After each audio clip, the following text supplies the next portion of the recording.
Pemirsa, jangan lupa subscribe YouTube channel Official iNews dan nyalakan lonceng. Pemirsa, rapat umum pemegang saham tahunan PT Bank Rakyat Indonesia Persero Tbk menyetujui pembagian dividen sebesar 65% atau senilai dengan 12,1 triliun rupiah. Dividen payout rasio ini meningkat 5% dibandingkan dengan dividen payout rasio tahun buku 2019, yakni sebesar 60%.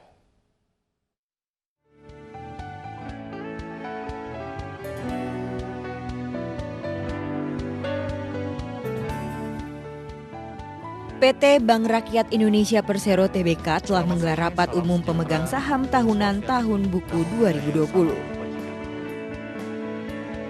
Hasil rapat pemegang saham menyetujui pembagian dividen sebesar 65% atau 12,1 triliun rupiah dari total laba bersih di sepanjang tahun 2020 sebesar 18,65 triliun rupiah.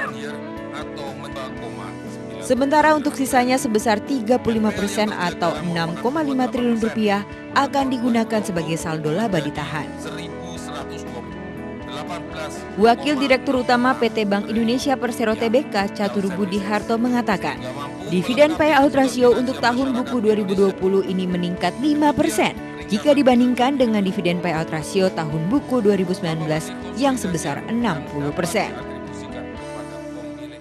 Dividen sebesar 65% atau sebesar 12 triliun 125 miliar 589 juta 303.568 rupiah 96 sen ditetapkan sebagai dividen tunai dibagikan kepada pemegang saham.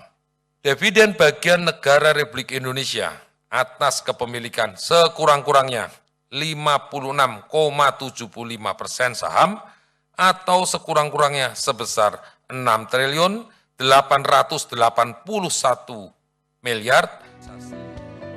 Catur Budi Harto menuturkan, tahun 2020 merupakan periode yang menantang bagi perekonomian Indonesia dan dunia.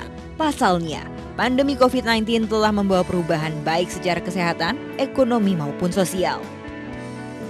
Meski demikian, Bank Rakyat Indonesia diakui tetap konsisten menyelamatkan UMKM dengan mengubah kesulitan menjadi kemudahan di tengah pandemi COVID-19.